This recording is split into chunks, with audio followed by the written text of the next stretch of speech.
ഹോശേയ 3 അധ്യായം 1 മുതൽ 5 വരെയുള്ള വാക്യങ്ങൾ. അനന്തരം യഹോവ എന്നോട്, ഇസ്രായേൽ മക്കൾ അന്യദേവന്മാരോട് ചേർന്ന് മുന്തിരി അടകളിൽ ഇഷ്ടപ്പെട്ടിട്ടും യഹോവ അവരെ സ്നേഹിക്കുന്നത് പോലെ നീ ഇനിയും ചെന്ന് ഒരു ജാരനാൽ സ്നേഹിക്കപ്പെട്ട വ്യഭിചാരിണിയായിരിക്കുന്ന സ്ത്രീയെ സ്നേഹിച്ചുകൊണ്ടിരിക്കുക എന്ന് കൽപ്പിച്ചു. അങ്ങനെ ഞാൻ അവളെ 15 വെള്ളിക്കാശിനും 1.5 ഹോമർ യവത്തിനും മേടിച്ചു. അവളോട്, നീ ബഹുകാലം അടങ്ങി പാർക്കണം, പരസംഗം ചെയ്യുകയോ മറ്റൊരു പുരുഷനെ പരിഗ്രഹിക്കുകയോ അരുത്.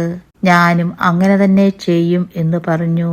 ഈ വിധത്തിൽ ഇസ്രായേൽ മക്കൾ ബഹുകാലം രാജാവില്ലാതെയും പ്രഭുവില്ലാതെയും യാഗമില്ലാതെയും പ്രതിഷ്ഠയില്ലാതെയും ഏഫോദില്ലാതെയും ഗൃഹബിംബമില്ലാതെയും ഇരിക്കും.